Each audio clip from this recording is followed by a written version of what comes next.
Hello friends, ધોરણ 10 સામાજિક વિજ્ઞાન પાઠ ચોથો ભારતનો સાહિત્યિક વારસો. આજના લેક્ચરની અંદર આપણે મધ્યકાલીન સાહિત્યની અંદર ફારસી ભાષામાં રચાયેલું સાહિત્ય અને અન્ય ભાષામાં જે સાહિત્ય છે એ મધ્યકાલીન સમયગાળા દરમિયાન, કારણ કે મધ્યકાલીન યુગ છે તે કલાનો સુવર્ણ યુગ ગણવામાં આવે છે અને આ સમયગાળા દરમિયાન દરેક કલાઓમાં શ્રેષ્ઠ સાહિત્ય દરેક કલાઓમાં શ્રેષ્ઠ નિપુણતાઓ છે એ પ્રાપ્ત કરવામાં આવી હતી. સાહિત્યની અંદર પણ મધ્યકાલીન સમયગાળા દરમિયાન અનેક પ્રકારનું શ્રેષ્ઠ સર્વશ્રેષ્ઠ સાહિત્ય છે તે રચાયું છે.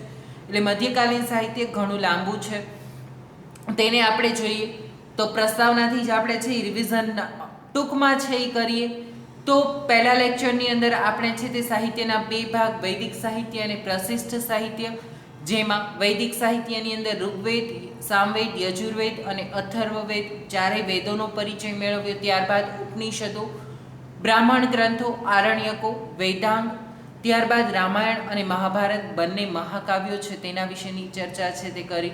સંસ્કૃત ભાષામાં જે સાહિત્ય રચાયું તેની ચર્ચા કરી. જુદા જુદા સંસ્કૃત કવિઓ દ્વારા જેમ કે કાલિદાસ, ભવભૂતિ, ભારવી, ભર્તુહરિ, બાણભટ્ટ, માઘ આ બધા જ કવિઓ દ્વારા જુદા જુદા પ્રકારની રચનાઓ, જેમાં કુમાર સંભવ, રઘુવંશમ, મેઘદૂત, ઋતુસંહાર, અભિજ્ઞાન શાકુંતલમ, હર્ષચરિત, કાદંબરી, કિરાત જુર્નિયમ, મુદ્રા રાક્ષસ, મુચ્છકટિકમ આ બધા જ દશ કુમાર ચરિત આ બધા જ પ્રકારના સાહિત્યની જે રચના થઈ તેના વિશેની ચર્ચા આપણે કરી લીધી છે.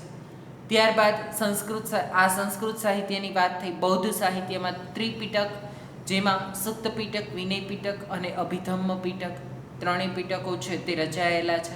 ગુજરાતી ભાષાનું સાહિત્ય, જેમાં મીરાબાઈ, નરસિંહ મહેતા, દયારામ, અખો, પ્રેમાનંદ, પ્રીતમ, ગંગાસતી આ ઉપરાંત સાક્ષરવર્યો શિક્ષિત લેખકો દ્વારા નર્મદ, નવલરામ, મૈપતરામ રૂપરામ, નીલકંઠ, ગોવર્ધન ત્રિપાઠી, કિશોરલાલ મશરૂવાળા, પન્નાલાલ પટેલ અને ઉમાશંકર જોશી દ્વારા જે સાહિત્ય રચાયું તેની ચર્ચા પણ આપણે છે તે કરી. ત્યાર પછી દ્રવિડ કુળની ચાર ભાષાઓ તમિલ, તેલુગુ, કન્નડ અને મલયાલમ આ ચારેય ભાષાઓમાં પણ અનેક સાહિત્ય છે તે રચાયું, જેમાં અતુથોકઈ, તોલકાપિયમ, પથ્થુપાતુ, કુરલ આ ગ્રંથોની રચના છે તે થઈ. મણિમેખલાય, શિલપત્તિકારમ આવા ગ્રંથો છે તે તમિલ ભાષામાં છે તે લખાયા. ત્યારબાદ પ્રથમ ઐતિહાસિક ગ્રંથ રાજતરંગિણી કવિ કલ્હણ દ્વારા છે તે રચવામાં આવેલો છે, જેમાં કાશ્મીરનો ઇતિહાસ આલેખવામાં આવેલો છે અને ભારતનો પહેલો ઐતિહાસિક ગ્રંથ છે તે ગણવામાં આવે છે. ત્યારબાદ ચંદબદરાઈ દ્વારા પૃથ્વીરાજ રાસો, જેમાં પૃથ્વીરાજ ચૌહાણનું વીરતાપૂર્ણ કાર્ય જે કરેલું હતું તે, શંકરાચાર્યનું ભાષ્ય અને જૈન ધર્મનો સાહિત્ય જે રચાયું, જેમાં કવિ પોમ્પા, પન્ના અને રન્ના તે કવિઓ દ્વારા જુદા જુદા પ્રકારના લેખકો કવિઓ દ્વારા લેખો છે લખવામાં આવેલા છે, પુસ્તકો લખવામાં આવેલા છે. આદિ પુરાણ, શાંતિ પુરાણ, અજીતનાથ પુરાણ આ ઉપરાંત કવિ કંબલે તમિલ ભાષામાં રામાયણની રચના કરી. આ બધી ચર્ચાઓ આપણે કરી ચૂક્યા છીએ. ત્યાર પછી આપણે સલ્તનત કાળ દરમિયાન જે સાહિત્ય રચાયું તેની ચર્ચા પણ આપણે કરી કે 1206 થી 1526 સુધીનો સમયગાળો છે તે સલ્તનત યુગ કહેવામાં આવે છે, જ્યારે દિલ્હીની ગાદી ઉપર જુદી જુદી સત્તાઓ છે તે આવી ગઈ, જેમાં ગુલામ વંશ, ખલજી વંશ, લોધી વંશ આ બધા વંશોએ શાસન કર્યું અને એ સમયગાળા દરમિયાન પણ અનેક સાહિત્ય રચાયું, જે હિન્દી ભાષાના બે સ્વરૂપો વ્રજબોલી અને ખડી બોલીમાં છે તે સાહિત્યની રચના થઈ. ચંદ્રાયન મુલ્લા દાઉદનો ગ્રંથ અવધી ભાષાનો સૌથી જૂનો ગ્રંથ મનાય છે. આ પ્રકારે સલ્તનત કાળમાં આજના લેક્ચરની અંદર આપણે ફારસી ભાષા દિલ્હી સુલતાનોની રાજભાષા હતી, એટલે કે રાજ દરબારની અંદર આ ભાષાનો મુખ્ય ઉપયોગ છે તે કરવામાં આવતો હતો. ફારસી ભાષાની અંદર પણ દિલ્હી સુલતાનો દ્વારા તે સમયગાળા દરમિયાન રાજભાષામાં તેનો ઉપયોગ થતો હતો અને ફારસી ભાષાના અનેક શબ્દો આજે આપણે પણ ઉપયોગમાં લઈએ છીએ, જેમ કે શરબત, રૂમાલ, આ બધા ફારસી શબ્દ છે. તે ફારસી શબ્દનો ઉપયોગ છે તે આપણા દ્વારા છે તે પણ ઉપયોગમાં લેવાતા હોય. એટલે ફારસી ભાષા છે તે દિલ્હી સુલતાનોની રાજભાષા હતી અને દિલ્હી સુલતાનોએ રાજભાષામાં ફારસી ભાષાના કેટલાય શબ્દો આપણને આપેલા છે, જે શબ્દો આપણે હવે ગુજરાતી ભાષામાં પણ વણાઈ ગયા છે. જેમ કે જિલ્લો, તાલુકો, ઇલાકો, આ બધા છે તે ફારસી ભાષાના શબ્દો છે. જે શબ્દોને આપણે આપણી ભાષાની ઇન્સાફ, કારભાર, ફરમાન, પરવાનો, આ બધા છે તે ફારસી ભાષાના શબ્દો છે તે હવે આપણી ગુજરાતી ભાષાની અંદર પણ સ્વીકારી લીધા છે. ગુલામ, દીવાન, બેગમ, બાદશાહ, કાઝી, વજીર, આ બધી તમારી જાણકારી માટે છે. તમારે પરીક્ષામાં લખવાનું નથી, પણ તમને ખબર હોવી જોઈએ કે કયો શબ્દ કઈ ભાષામાંથી લેવામાં આવેલો છે. તો આ દરેક શબ્દો છે તે ફારસી ભાષામાંથી લેવામાં આવેલા છે. દિલ્હી સુલતાનો છે તેની રાજભાષા છે તે ફારસી ભાષા હતી અને તેઓએ આ દરેક શબ્દનો સમાવેશ છે તે કરેલો છે. આ ઉપરાંત આ યુગમાં અનેક ઇતિહાસકારો થઈ ગયા. જેમ ચંદબદરાઈ છે તેણે પૃથ્વીરાજ રાસો લખેલું હતું. આ ઉપરાંત આપણે છે તે આગળ જોયું કે કાશ્મીરનો ઇતિહાસ આલેખતો ગ્રંથ આપણે છે તે ભણી ગયા કે રાજતરંગીણી કલ્હણ દ્વારા છે તે લખવામાં આવેલો ગ્રંથ છે. તે જ રીતે ફારસી ભાષામાં પણ અનેક ઐતિહાસિક ગ્રંથો છે તે લખાયા. ઇતિહાસકારો થઈ ગયા. ઇતિહાસકાર એટલે જે ઇતિહાસને આલેખન કરતો હોય તે વ્યક્તિ. તો અનેક ઇતિહાસકારો છે તે થઈ ગયા. ઝિયાઉદ્દીન બર્નીએ તારીખે ફિરોજ શાહીની રચના કરી, જેમાં ખલજી અને તઘલક વંશના રાજ્યોનું વિસ્તૃત વિવરણ કરવામાં આવ્યું છે. તેણે રાજકીય સિદ્ધાંતો ઉપર ફતવાએ જહાનદારી નામનો ગ્રંથ પણ લખ્યો. આ ઉપરાંત આમિર ખુશરો આ સમયનો સૌથી મહાન સાહિત્યકાર ગણાય છે. તેઓ કવિ, ઇતિહાસકાર અને રહસ્યવાદી સંત અને સંગીતકાર પણ હતા. એટલે પોતે જે રચનાઓ તૈયાર કરતા હતા તે રચનાને પોતે જ ગાતા હતા. તે કવિ પણ હતા, ઇતિહાસકાર હતા કે પોતે ઇતિહાસ પણ જાણતા હતા. રહસ્યવાદી સંત સલ્તનત કાળ દરમિયાન છે તેઓ થઈ ગયા. સુપ્રસિદ્ધ હઝરત નિઝામુદ્દીન ઓલિયા તેમના ગુરુ હતા. કોના? આમિર ખુશરોના ગુરુનું નામ આપો. તેવો પ્રશ્ન તમને પૂછાય તો આમિર ખુશરોના ગુરુનું નામ છે હઝરત નિઝામુદ્દીન ઓલિયા અને તેમની મહત્વની કૃતિ છે આસિકા. આ હઝરત નિઝામુદ્દીન ઓલિયા છે તે ખિલજી વંશના સમયગાળા, અલાઉદ્દીન ખલજીના સમયગાળા દરમિયાન થઈ ગયા અને હઝરત નિઝામુદ્દીન ઓલિયાના શિષ્ય છે તે આમિર ખુશરો. હઝરત નિઝામુદ્દીન ઓલિયાની કૃતિઓમાં આસિકા, નૂર, સિપિહર અને કિરાતુલ સદાઈનો સમાવેશ થાય છે. આ ઉપરાંત તેણે અનેક કાવ્ય ગ્રંથોની રચના પણ કરી હતી. તેને પોતે ભારતીય હોવા પર ગર્વ હતો કે પોતે છે ભારતને પૃથ્વી પરનું સ્વર્ગ ગણાવતો હતો. હઝરત નિઝામુદ્દીન ઓલિયા એમ કહેતા હતા કે ભારત છે તે તો ધરતી ઉપરનું સ્વર્ગ છે અને મને એ બાબતનો ગર્વ છે કે હું ભારતીય છું. તેવું પોતે છે તે જણાવતા હતા. આપણને પણ એ બાબતે ગર્વ હોવો જોઈએ કે આપણે ભારતીય છીએ. એટલે હઝરત નિઝામુદ્દીન ઓલિયાની વાત થઈ આ. તેથી તે ભારતની પૃથ્વીને પૃથ્વી પરનું સ્વર્ગ ગણાવતો હતો. તેણે તેમના પુસ્તકોમાં ભારતનું વાતાવરણ, તેની સુંદરતા અને એની ઇમારતો, તેના જ્ઞાન વિજ્ઞાનના પુષ્કળ વખાણ કર્યા છે.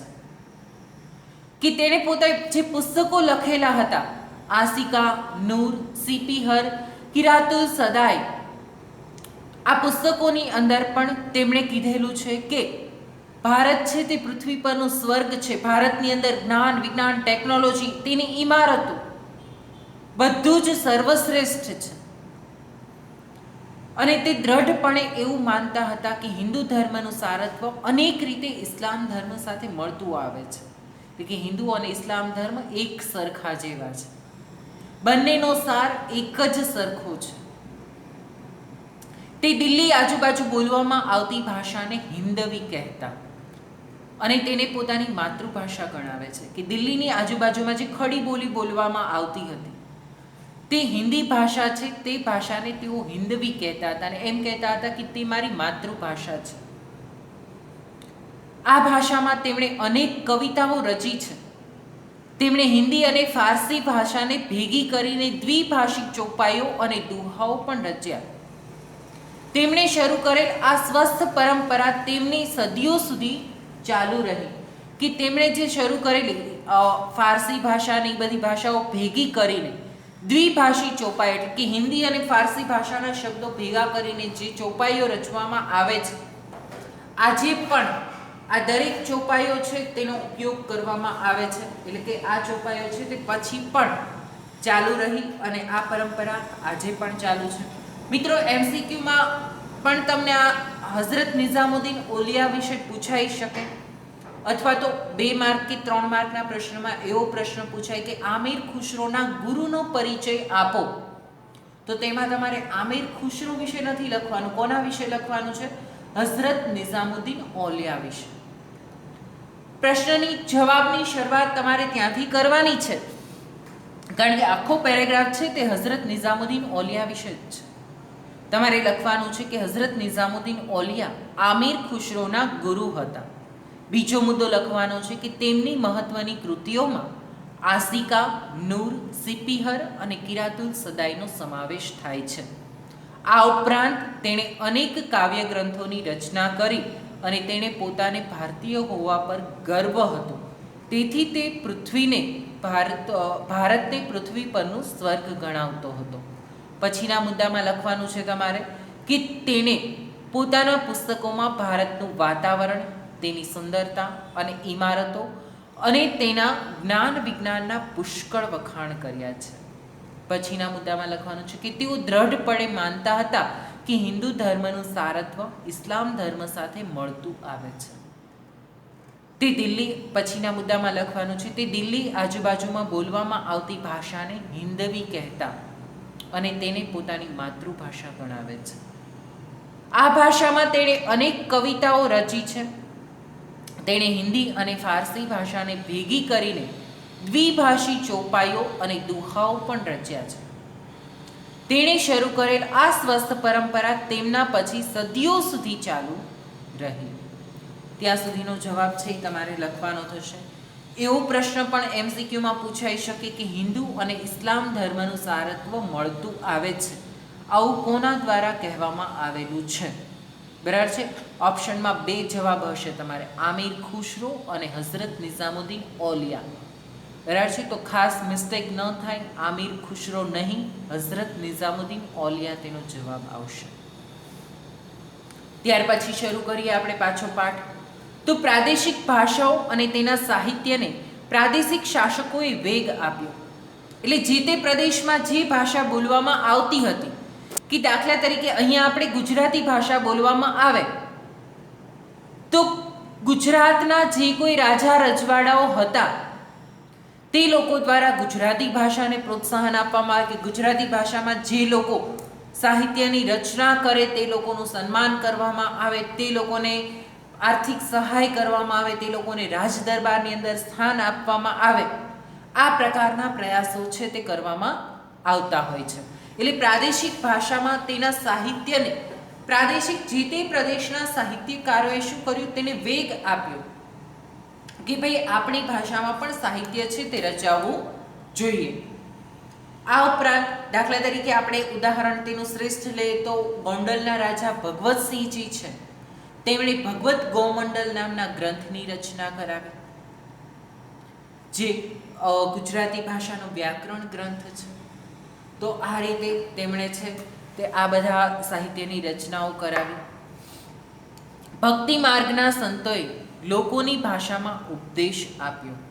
તેમાં કબીર જેવા અનેક સંત કવિઓનો સમાવેશ થાય છે. આ વખતે ભોજપુરી અને અવધી હિન્દી ભાષાની મુખ્ય બોલીઓ હતી. કબીરની રચનાઓ મુખ્યત્વે સંધુકડી લોક બોલીમાં છે. કબીરના દોહા તમે બધા જ જાણો છો. બરાબર છે, તમારે અભ્યાસક્રમની અંદર પણ હશે. તો આ સંત કબીર ગુરુ ગોવિંદ દોનો ખડે કાંકે લાખ ઉપાય બલિહારી ગુરુ આપકી ગોવિંદ દિયો બતાય.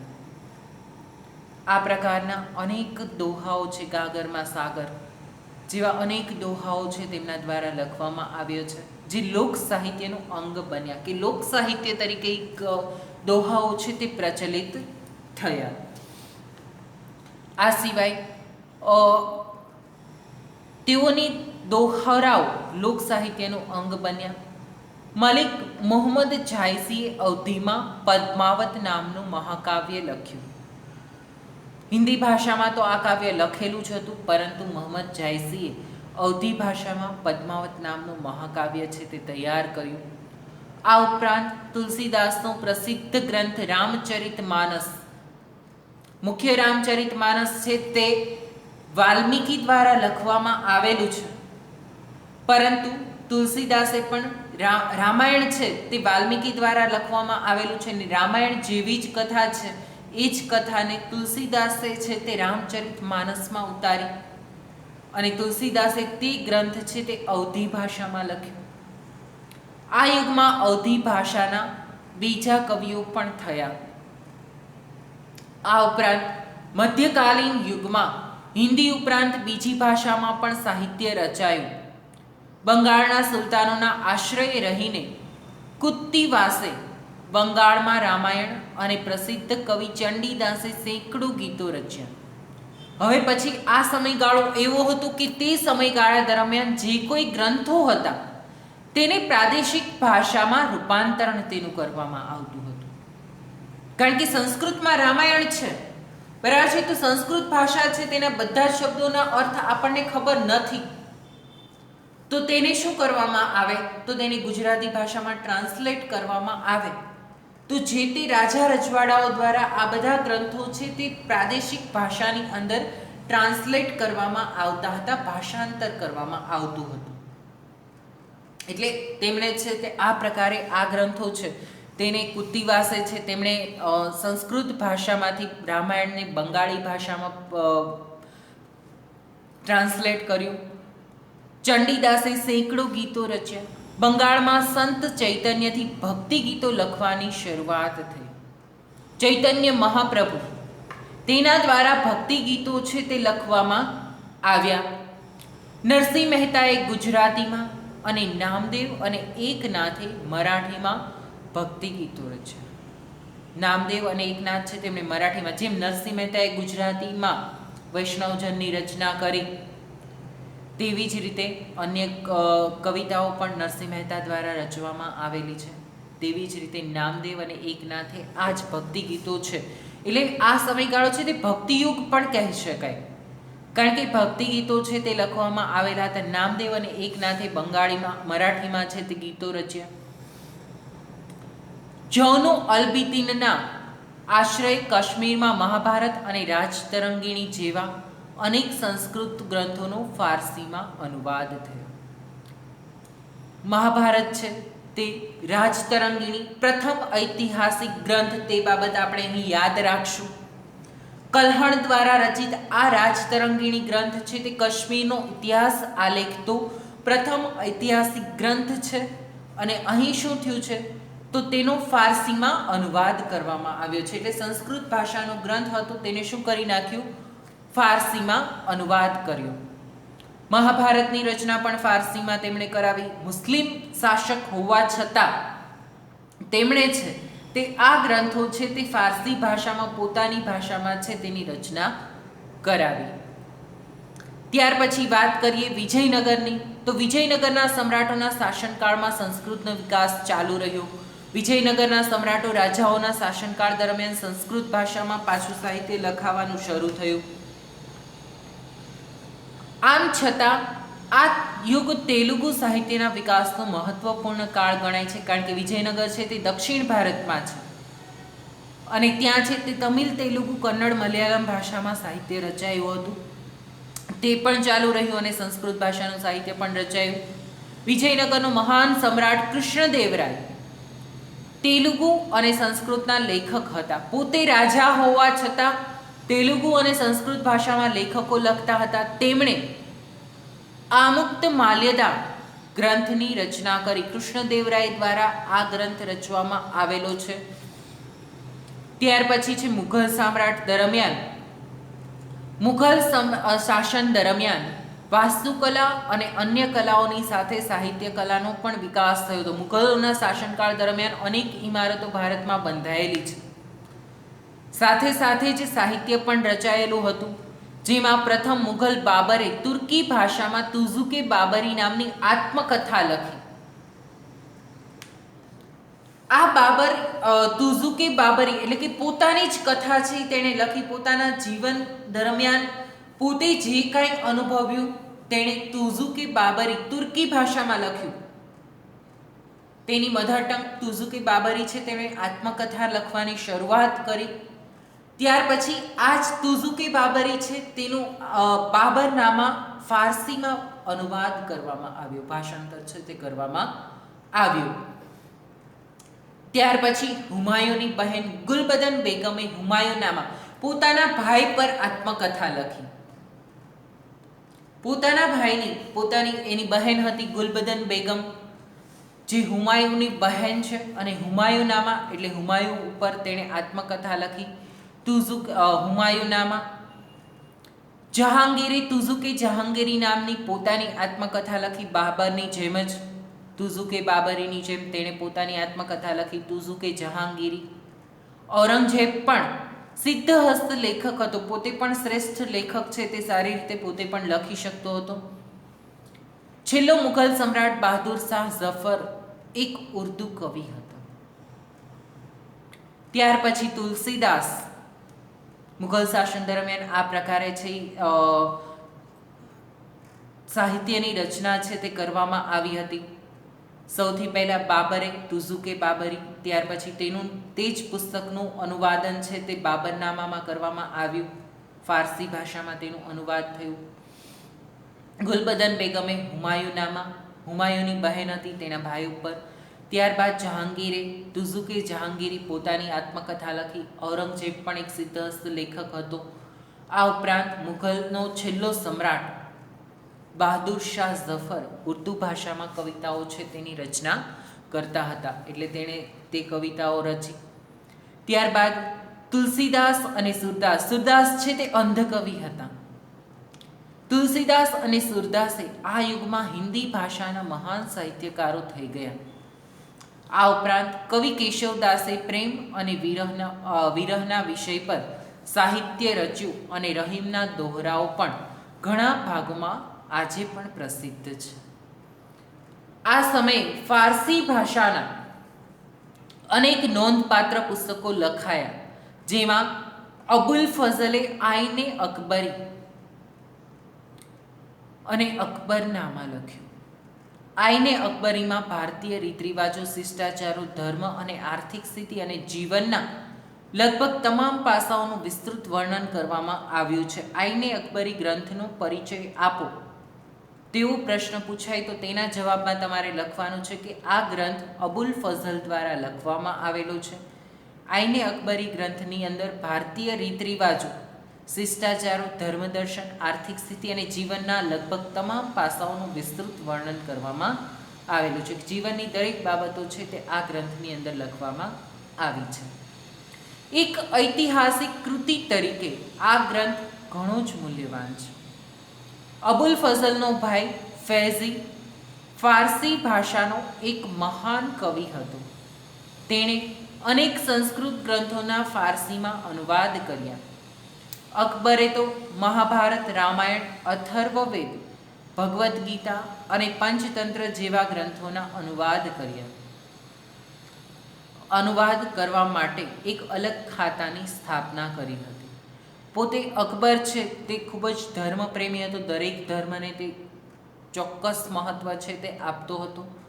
તેણે જે સંસ્કૃત ગ્રંથો હતા તે ગ્રંથોને બધા જ લોકો છે તે વાંચી શકે તે માટે આ ગ્રંથોના છે તે અનુવાદ કરાવ્યા, ફારસીમાં અનુવાદ છે કરાવ્યા, અને એક અલગ ખાતું બનાવ્યું કે તે લોકો છે આ બધા જ ગ્રંથો મહાભારત, રામાયણ, અથર્વવેદ, ભગવદ્ ગીતા, પંચતંત્રની વાર્તાઓ આ બધા તો હિન્દુ ધર્મના ગ્રંથો હતા, છતાં પણ અકબરે છે તે આ ગ્રંથોને પણ ફારસીમાં અનુવાદ કરાવ્યા અને તે ગ્રંથોનો અભ્યાસ કર્યો, તેના વિશેની માહિતી છે તે પ્રાપ્ત કરી, તેના માટે એક અલગ ખાતાની રચના કરી. અકબરના સમયમાં ઇતિહાસના ઘણા ગ્રંથો લખાયા હતા.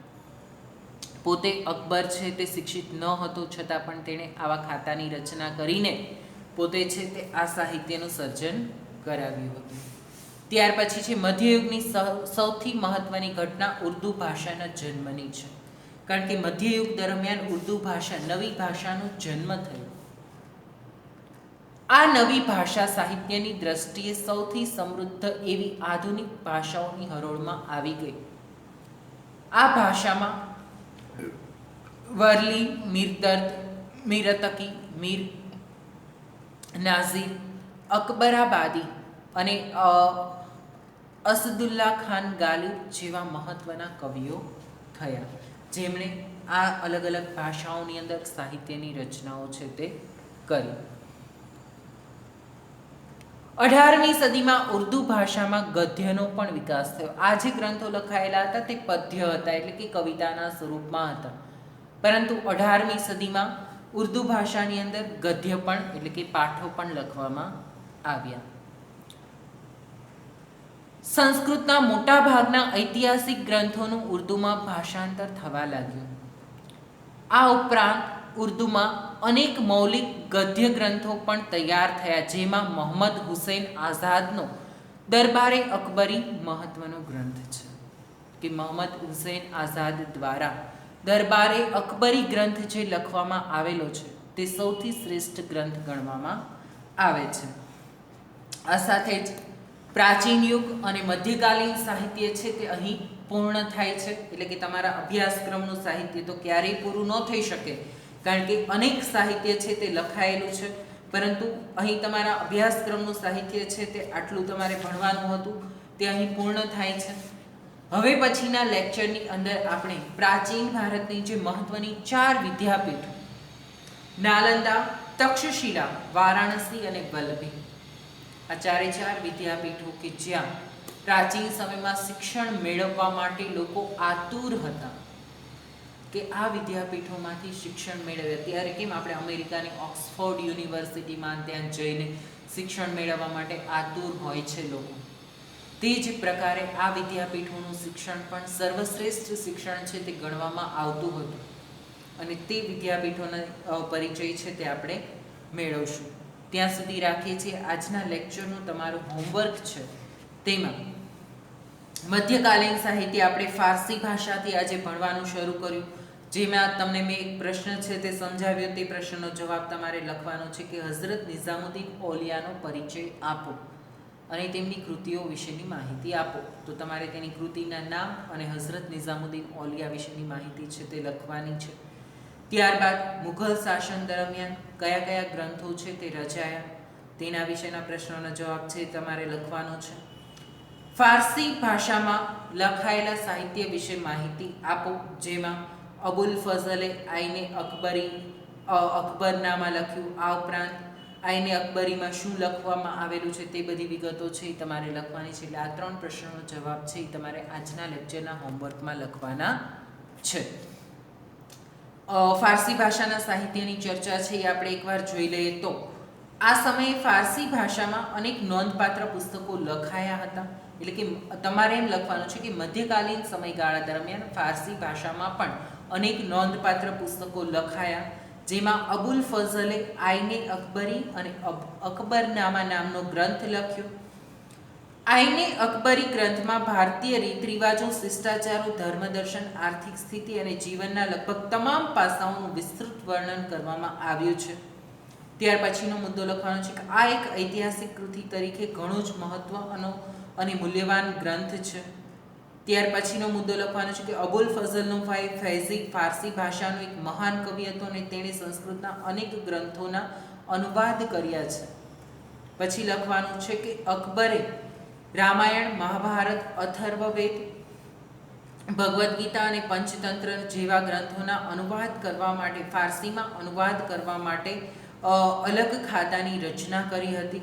અકબરના સમયમાં ઇતિહાસના ઘણા ગ્રંથો લખાયા હતા જે ફારસી ભાષાનું સાહિત્ય ગણી શકાય છે. એ પ્રકારે તમારે એ પ્રશ્નનો જવાબ છે તે લખવાનો રહેશે. બાકીનું છે એ એકવાર રિફર કરી લેજો, વાંચી લેજો. સાહિત્ય છે તમને ખબર હોવી જોઈએ કે કયા સમયગાળા દરમિયાન કેવા પ્રકારનું કઈ ભાષામાં સાહિત્ય છે તે રચાયેલું છે. ખૂબ જ ઇન્ટરેસ્ટિંગ છે, તમને વાંચવાની પણ મજા આવશે, પણ સાથે સાથે જ યાદ પણ રાખવાનું છે.